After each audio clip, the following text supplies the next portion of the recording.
important things to talk about here. I mean, like bringing a kid into your house. Believe me, I know. Who's the Boss wasn't just a sitcom.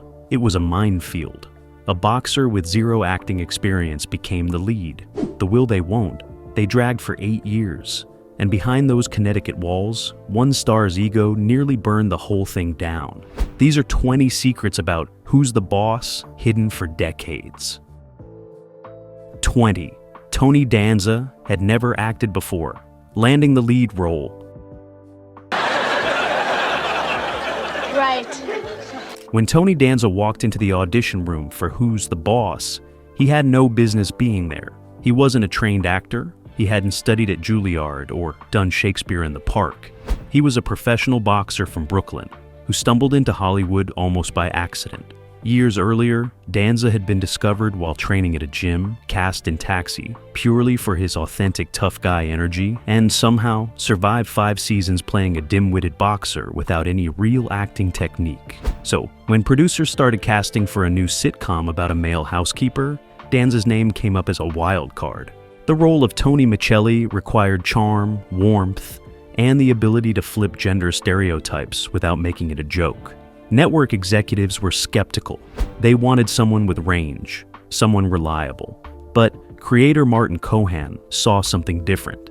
He saw a real guy, rough around the edges, authentic in a way trained actors couldn't fake. Danza auditioned opposite several actresses testing for Angela. He fumbled lines, missed blocking cues, and delivered dialogue like he was talking to his actual buddies in Brooklyn. And somehow it worked. The chemistry felt real because Danza wasn't pretending. He was just being himself, a working-class guy trying to figure it out as he went.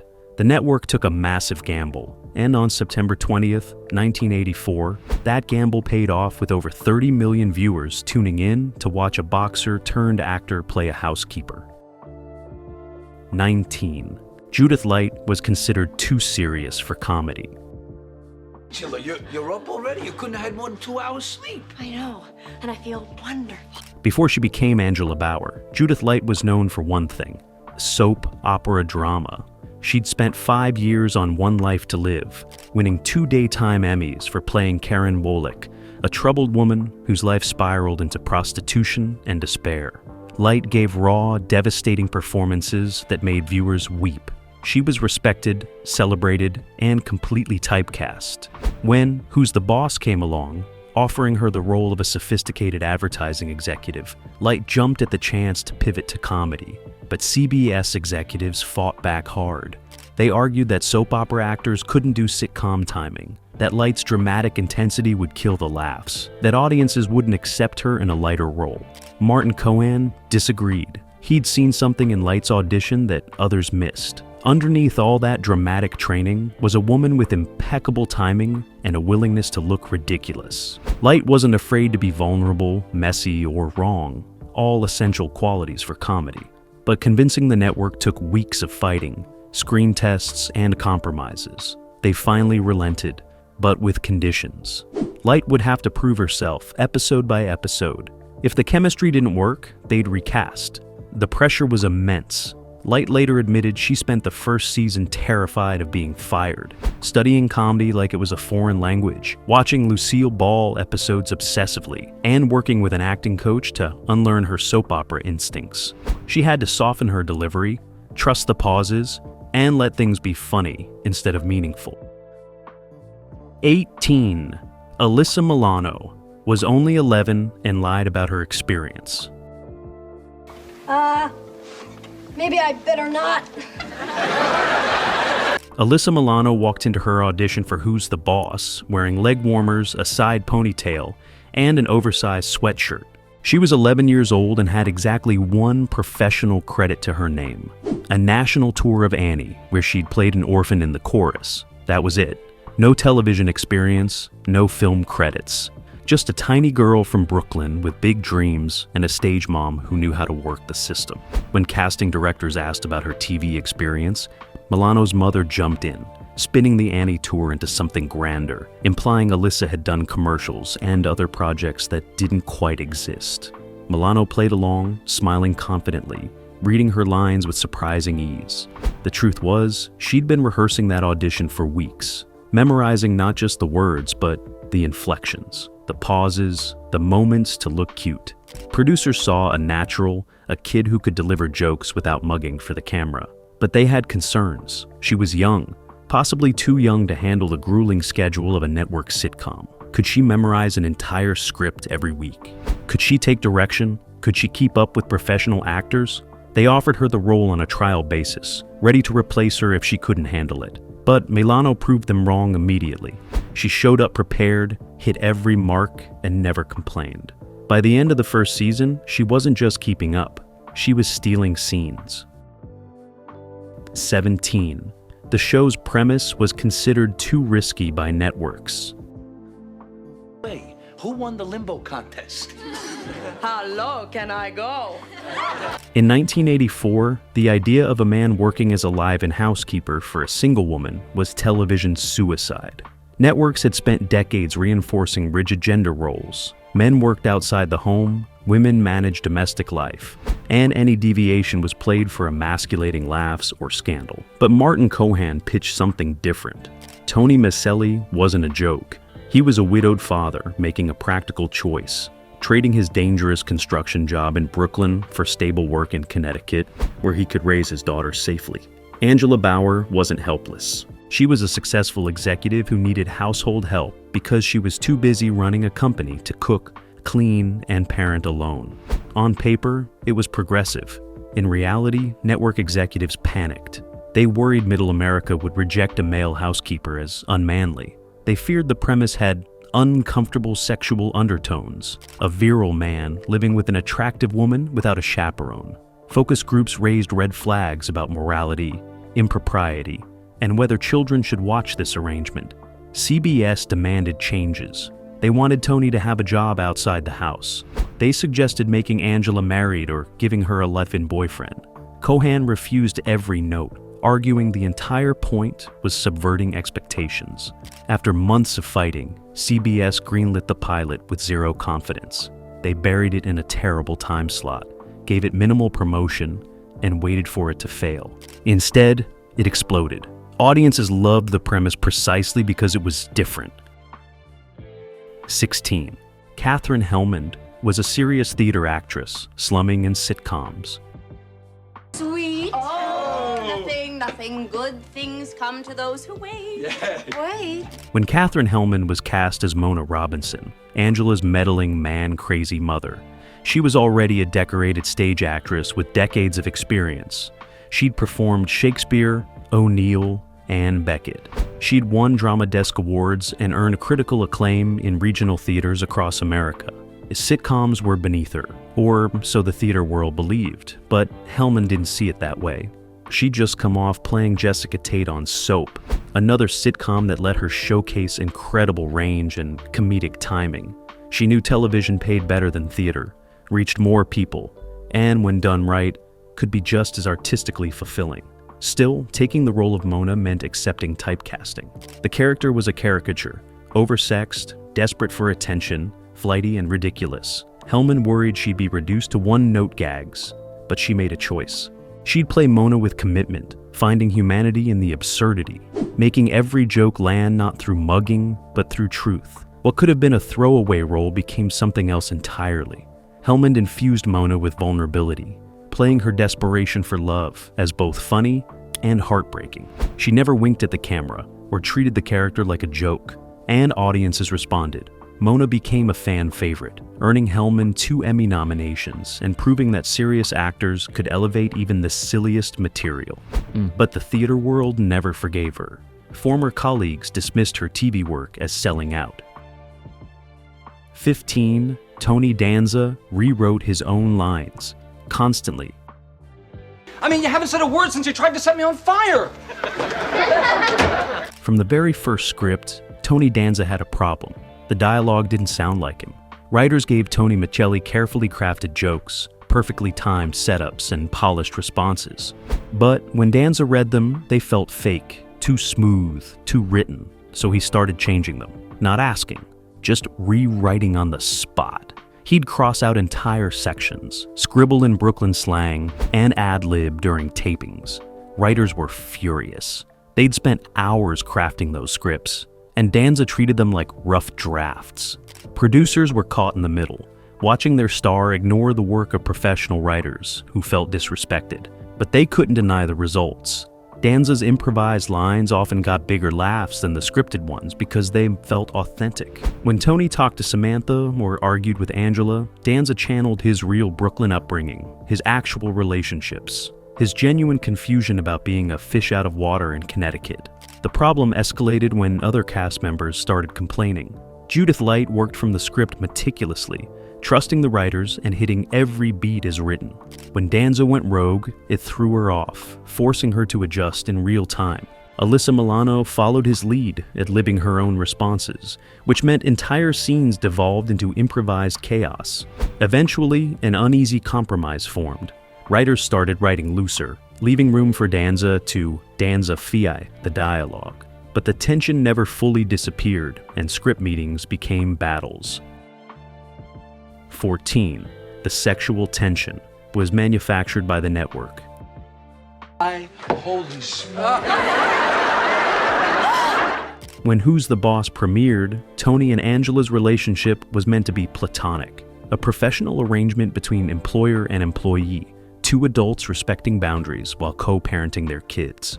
But the network saw something else: ratings gold in unresolved sexual tension. By the end of season 1, CBS executives were pushing hard for romantic storylines. They wanted longing glances, near kisses, jealous reactions whenever one dated someone else. Martin Cohan resisted, arguing that consummating the relationship would kill the show's dynamic. The tension was the show.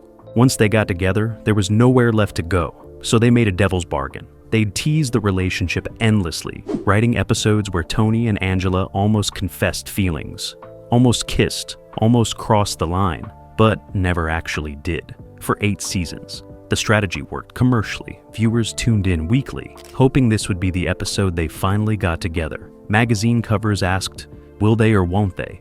TV Guide ran polls. The anticipation became its own storyline.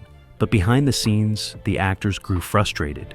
Judith Light later said the constant teasing felt manipulative, like the show was lying to its audience.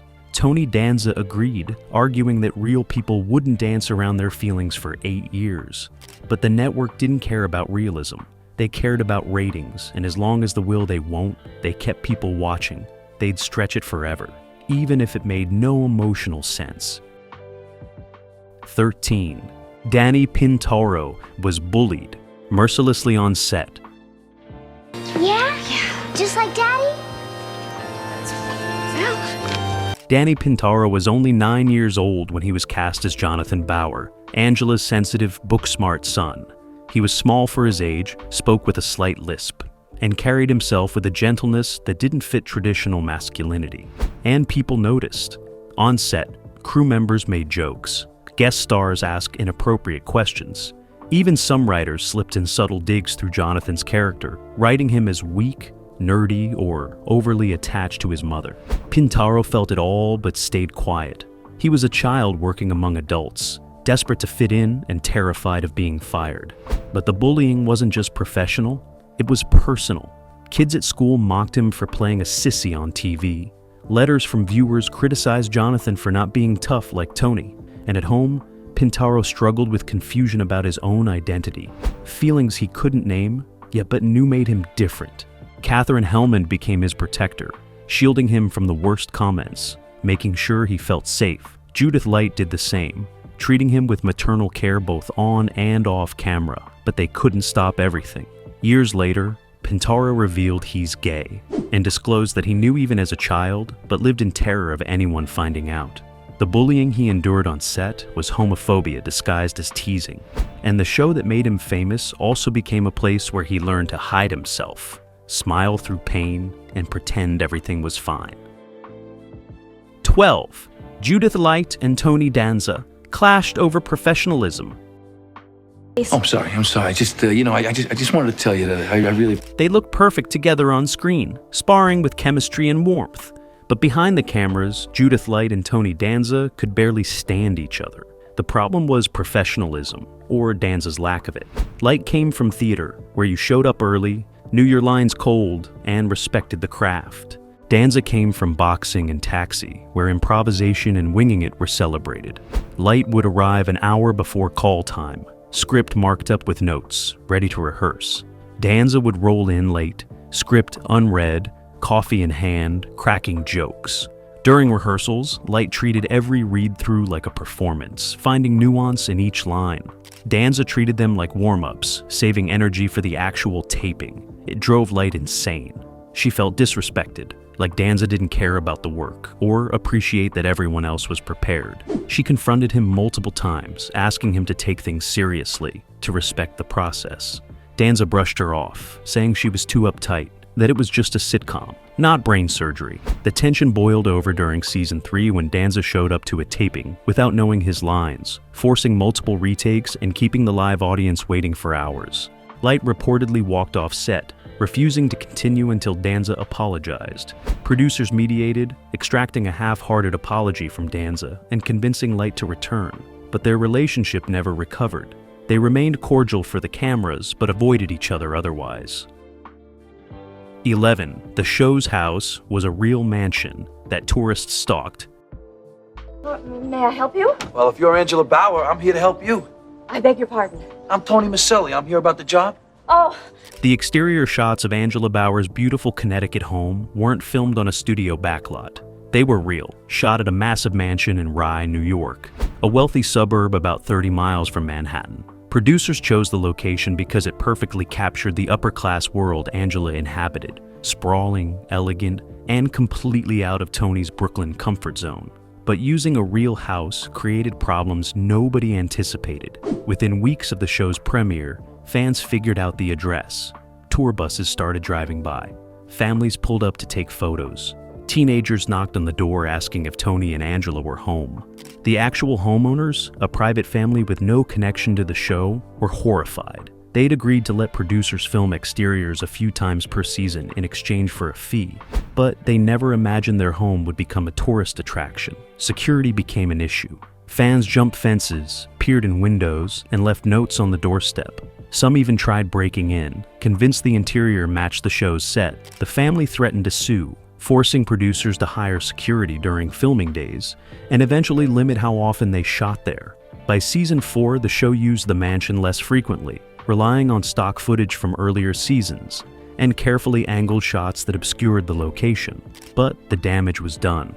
The house remained a pilgrimage site for superfans, and the poor family inside couldn't have privacy until the show finally ended in 1992. 10. Alyssa Milano's teenage years nearly destroyed the show. Samantha, I reserved a table off in the corner where it's quiet and we can be alone. When Alyssa Milano hit puberty, everything changed. The cute 11-year-old who charmed audiences transformed almost overnight into a teenager, and the show didn't know what to do with her. Suddenly, Samantha wasn't a little girl anymore. She had curves, wore makeup, and started dating storylines that made executives uncomfortable. But the real problem wasn't on screen. It was off camera, where Milano was navigating fame, adolescence, and terrible influences all at once. By season 5, Milano was 16 and spiraling. She started showing up late, sometimes not at all. Her dressing room became party central, filled with friends, boyfriends, and hangers-on who had no business being on a professional set. Producers tried intervening, setting boundaries, threatening consequences. Nothing worked. Milano's mother, who'd been her manager and protector, lost control. The teenager was making more money than her parents combined and wielding that power recklessly. Scripts had to be rewritten around her absences. Scenes were shot with body doubles. The cast grew resentful, especially Judith Light, who'd mentored Milano for years only to watch her throw professionalism away. Things came to a head when Milano missed 3 consecutive tapings, forcing producers to film an entire episode explaining Samantha's absence. Network executives threatened to fire her, replacing her with a new character, but they couldn't. Milano was too popular, too integral to the show's identity, so they negotiated, giving her more control in exchange for showing up. The power shift was complete. The child star was now running the asylum. 9. The finale betrayed 8 years of storytelling. Get out of the rain, Samantha. Thanks, Dad, but I just need to call the auto club and then get back to the dorm to study. For 8 seasons, viewers invested in Tony and Angela's relationship. Every near miss, every jealous moment, every longing glance built towards something meaningful. So, when the series finale finally arrived in April 1992, fans expected payoff. A wedding, a kiss, a declaration, something that honored years of anticipation. Instead, they got ambiguity and cowardice. The finale, titled Savor the Veal, shows Tony and Angela dancing at a restaurant, finally admitting they have feelings for each other. They're about to kiss when the scene cuts away, jumping forward in time. We see them months later, still living together, still dancing around their relationship. Nothing resolved, no wedding, no commitment. Just a vague suggestion that maybe someday they'll figure it out. The network insisted on this ending, believing closure would kill syndication value. If Tony and Angela got together, why would people rewatch? Better to leave it open, keep the tension alive even after the show ended. Martin Cohan fought back, arguing they owed the audience a real conclusion after 8 years of manipulation. But the network won. The finale aired to massive ratings, but furious fan reaction. Viewers felt cheated, betrayed, lied to. Magazine articles called it one of television's biggest cop-outs. Cast members expressed disappointment in interviews, with Judith Light saying the ending disrespected the audience's loyalty. Decades later, it remains one of the most frustrating finales in sitcom history, proof that sometimes networks care more about syndication checks than storytelling integrity. A-Wheat. Katherine Helmond hated playing the sexy grandma. 7 the front line man. Mona Robinson was supposed to be a fun supporting character, Angela's mother who offered advice and comic relief. But as the show progressed, writers leaned heavily into one joke: Mona's insatiable sexual appetite.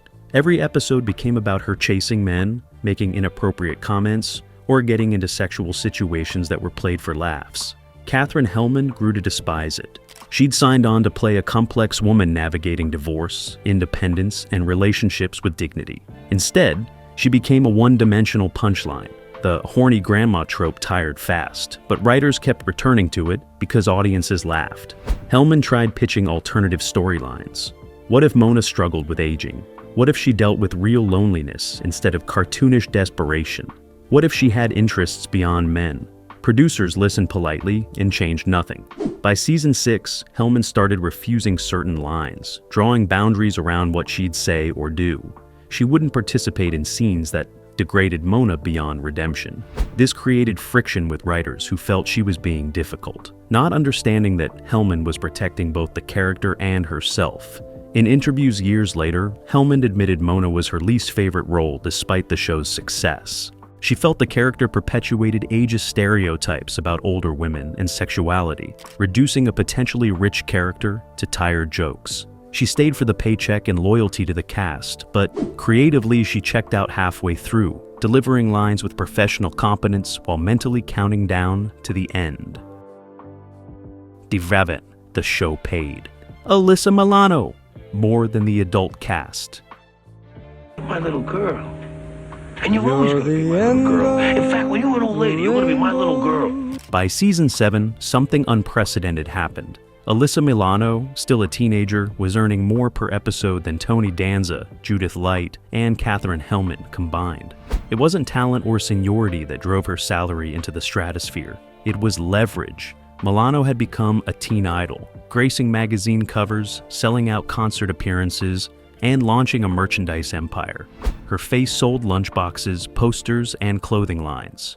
The network recognized she was the show's biggest draw for younger audiences, the demographic advertisers craved most. So, when Milano's team renegotiated her contract, they came armed with numbers, proof that her episodes rated higher, evidence that she drove merchandise sales, testimonials from advertisers willing to pay premiums for spots during her heavy scenes. The network caved, offering her a deal that dwarfed everyone else's. When the adult cast found out, fury erupted. Tony Danza was the lead, the name above the title. Judith Light carried dramatic weight. Katherine Helmond brought credibility. Yet all three were earning less than a teenager who'd started the show as an unknown. They demanded raises, threatening to walk if the disparity wasn't addressed. The network offered token increases, but refused to match Milano's deal, arguing market forces dictated salaries, not fairness. The cast learned a hard lesson about Hollywood economics. Popularity beats everything. Experience, talent, seniority. None of it mattered when a teenage girl could sell more advertising than veteran actors. The resentment poisoned the set for the show's final seasons. 6.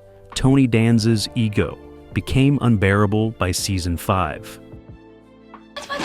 Listen to this. You're a real hunk. The apple of my eye. Success changed Tony Danza. The humble boxer turned actor who'd stumbled into Hollywood became a star who believed his own hype. By season 5, Danza's behavior on set grew intolerable. He demanded script changes that centered episodes around him. He overruled directors during tapings, insisting on different camera angles or line deliveries. He showed up when he wanted, making the cast and crew wait. And worst of all, he started treating people beneath him poorly, snapping at assistants, ignoring crew members, and acting like he owned the show. Judith Light confronted him multiple times, reminding him that Who's the Boss was an ensemble, not the Tony Danza show. He'd smile, agree, then continue the same behavior the next day. Katherine Helmond stopped engaging entirely, doing her scenes and retreating to her dressing room. Even Alyssa Milano, who'd idolized Danza early on, grew tired of his ego. The breaking point came during season 6, when Danza insisted on directing an episode despite having zero directing experience. Producers reluctantly agreed, hoping it would satisfy his ego. The shoot was a disaster. Danza didn't understand technical aspects, couldn't communicate with the crew, and spent more time performing for the live audience than directing. The episode required extensive reshoots and editing to be salvageable. Cast members privately complained, but Danza emerged claiming it was a triumph. His delusion was complete. The man who'd gotten the role by being authentic had transformed into everything Hollywood despises, an egomaniac who forgot where he came from. 5. The show filmed 200 episodes, but only had 10 good scripts. I'll bet you type really fast. Here's the secret nobody wants to admit. Who's the Boss was creatively bankrupt by season 3. The premise, a housekeeper living with his boss, exhausted itself fast. Once you'd done the gender role reversal jokes, the Tony doesn't fit in Connecticut storylines, and the will they won't they teases, there was nothing left. So, writers started recycling. The same plots appeared multiple times with minor variations. Tony dates someone, Angela gets jealous. Angela dates someone, Tony gets jealous. Samantha rebels. Tony disciplines her. Jonathan needs confidence. Tony helps him. Mona chases a man, gets rejected. Over and over and over. Staff writers knew it. They'd pitch fresh ideas in the room, only to have producers say, "We've done that," or "That's too different from what the show is." The mandate was clear. Don't innovate, replicate. Give audiences comfort, not challenges. Some writers quit in frustration, taking jobs on shows that encourage creativity. Those who stayed did it for the paycheck, cranking out formulaic scripts they knew were mediocre. Occasionally, a gem would slip through, an episode with real emotion, sharp dialogue, or surprising depth. But those were accidents, not the norm. The cast felt it too. They'd read scripts knowing exactly how scenes would play out, because they'd performed the same beats a dozen times before. But the show's ratings remained strong, proving audiences either didn't notice or didn't care. Familiarity sold, and Who's the Boss delivered it by the truckload. 4. Danny Pintauro's HIV diagnosis was linked to on-set trauma. America grew to love him as he grew up before our eyes. In 2015, Danny Pintauro publicly revealed he was HIV positive, diagnosed in 2003 at age 27. The announcement shocked fans who remembered him as sweet, innocent Jonathan. But in interviews following his disclosure, Pintauro drew direct connections between his diagnosis and trauma rooted in his Who's the Boss years. He explained that growing up closeted in an environment where homophobia was casual created deep shame about his identity. That shame followed him into adulthood, manifesting in risky behavior, substance abuse, and relationships built on self-destruction rather than self-love. Pintauro said the bullying he endured on set, the pressure to hide who he was, and the isolation of being a child actor with no real friends his age created wounds that never healed. When he finally came out after the show ended, he didn't celebrate. He spiraled, using drugs and engaging in unprotected sex as rebellion against years of repression. The HIV diagnosis was a consequence of that spiral, a physical manifestation of psychological damage done during his formative years. Pintauro doesn't blame Who's the Boss directly, but he acknowledges the show existed in an era when being gay was shameful, and that culture permeated the set. Nobody protected him, nobody created space for him to be himself. Instead, he learned to perform heterosexuality convincingly, a skill that served him on camera but destroyed him emotionally. His story is a devastating reminder that sitcom success can mask real suffering, and sometimes the cost of childhood fame is measured in trauma that lasts decades. 3. Judith Light walked away from Hollywood after the show ended. It was so nice of you to have this little party. When Who's the Boss wrapped in 1992, Judith Light disappeared. She didn't take another TV role for years. She turned down sitcom offers, rejected film auditions, and essentially vanished from Hollywood. Fans assumed she'd retired or couldn't find work. The truth was more complicated. Light was exhausted, traumatized by 8 years of fighting to maintain dignity in a system that didn't value her. The constant battles with Tony Danza, the frustration of repeating the same storylines, the degradation of watching her character reduced to a love interest. All of it broke something inside her. But more than that, Light was grieving. During the show's run, she'd lost friends to AIDS, watched the crisis decimate the theater community she loved, and felt helpless stuck on a sitcom while people were dying. When the show ended, she threw herself into activism, working with AIDS organizations, volunteering at hospices, and using her fame for advocacy rather than entertainment. She did regional theater, taking roles that challenged her, paid almost nothing, and reminded her why she'd become an actress in the first place. Hollywood kept calling, offering big paychecks for mediocre roles. She said no to everything. It wasn't until 2003, over a decade later, that Light returned to television with Nip/Tuck, playing a complex, dark character that let her act again rather than just show up. In interviews, Light speaks about Who's the Boss with gratitude for the opportunities, but admits it nearly destroyed her love of performing. Walking away saved her career and her soul. 2. The network forced a laugh. Track over the live audience. I didn't even notice. She has knobby knees. No, she doesn't. Who's the Boss was filmed in front of a live studio audience, their genuine reactions captured and mixed into the final broadcast. Or so everyone believed. The truth, the show's laughter was heavily manipulated. Network executives didn't trust real audience reactions. Sometimes jokes landed softly. Sometimes dramatic moments got inappropriate laughs. Sometimes the crowd was quiet during bits that tested well in scripts. So, editors added a laugh track, sweetening reactions, inserting laughter where none existed, and removing genuine responses that didn't fit the show's tone. Cast members didn't know this was happening until years into the run. Tony Danza discovered it by accident when watching a rough cut versus the aired version. He was furious, feeling the network didn't trust their work or the audience's intelligence. Judith Light felt violated, like her performances were being manipulated without consent. She'd calibrated dramatic moments based on live audience silence, trusting those beats to land. Learning that editors added laughter over her serious scenes felt like betrayal. The network defended the practice, claiming it was standard and necessary to maintain consistent tone. But it raised uncomfortable questions. If the laughter was fake, what else was manufactured? Were the audience reactions during tapings even real, or were they prompted by warm-up comedians and cue cards? The revelation tainted the show's authenticity. What felt like a live, spontaneous sitcom was actually heavily produced, edited, and artificially enhanced. Just another Hollywood lie audiences believed because they wanted to. 1. The entire cast refused to reunite for decades.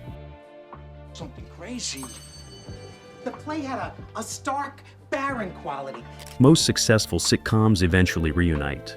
A special episode, a charity event, a cast dinner photographed for nostalgia. Who's the Boss never did. For over 30 years, the 5 principal cast members refused to appear together publicly. No reunion special, no panel discussions, no joint interviews. When asked, they'd deflect, citing scheduling conflicts or lack of interest. But the real reason was uglier. They couldn't stand each other. Tony Danza and Judith Light's mutual disdain never faded. Alyssa Milano resented how she'd been exploited as a teenager. Katherine Helmond wanted nothing to do with a show that wasted her talent. Danny Pintauro was too traumatized to revisit that period of his life. Producers tried organizing reunions multiple times, offering significant money for even a brief appearance together. Every attempt failed. Someone always said no, and usually that someone was Judith Light, who made clear she had no interest in pretending she enjoyed working on Who's the Boss. The closest they came was in 2020, when some cast members did separate virtual interviews for a retrospective special. But they weren't on camera together. They didn't interact. Just individual reflections carefully edited to look cohesive. It fooled casual fans, but insiders knew the truth. This cast hated the experience and each other too much to ever truly reunite. Who's the Boss made them rich and famous, but it also left scars too deep to heal with nostalgia. Who's the Boss asked the question, but never answered it. 8 seasons of laughter hid battles, betrayals, and broken people pretending everything was fine. Because sometimes the real boss is the truth nobody wants you to know.